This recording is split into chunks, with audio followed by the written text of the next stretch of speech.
So here we are. We have a beautiful coloured wig here done by the lovely Antonia. If you look, there are just loads of different surprises colour-wise in this.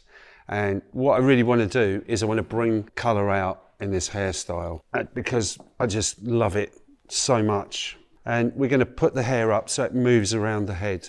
But, you know, obviously we're not going to put it up in the traditional way. We're going to get our donuts out and create abstract shapes.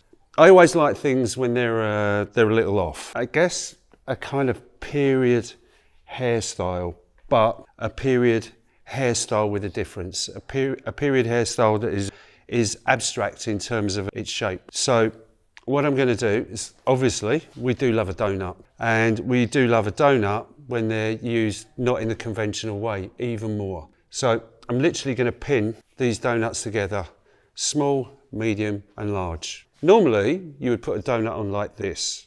I'm actually not going to do that. I'm going to actually put it on the opposite way. So it's narrower at the root and it's bigger on the outside. What we're going to do is we are going to section a hair off. There we go. And take a piece of hair out, which we are then going to spray some water in on the roots. Actually really doesn't matter so much on how perfect our sectioning is at this point. I'm still going to take a circular section. As we're working with a smaller diameter, we're actually going to take a slightly smaller section than what we've done previously. This is actually very similar technically to what we've done with our Margiela hairstyle, or the base of it. So we are literally going to spray all of this, and you can see that we still have our circular section. Literally, we're going to comb this up at 90 degrees from the head. I really love the idea of this hairstyle because it's very beautiful, but it's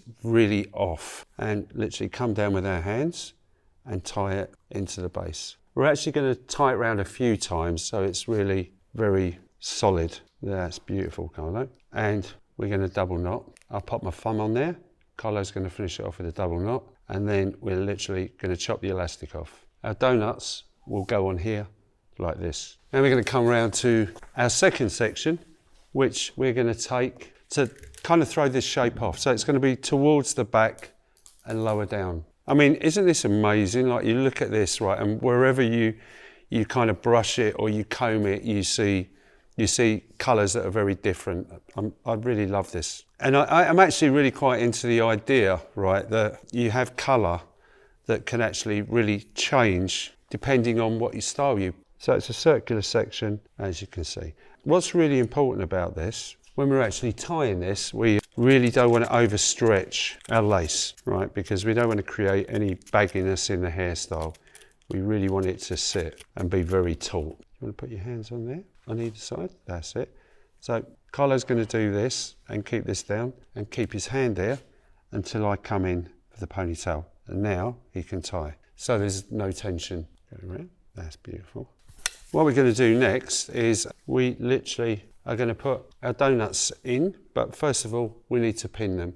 We literally pop our pin in, just in, not all the way in, just picking up a tiny bit of our donut, placing it over and popping it in and upwards, just so we haven't got a shape that looks like you have two donuts stuck on top of one another. This literally blends your shape in, if you can see. I mean, here we go. This is the final look. I actually really love the shape of this, and I love all these kind of like little imperfect wisps that are sticking to the face. I love the fact that it's like really tight and contained, and there are these kind of unusual graphic shapes. Yet there are these really, really vibrant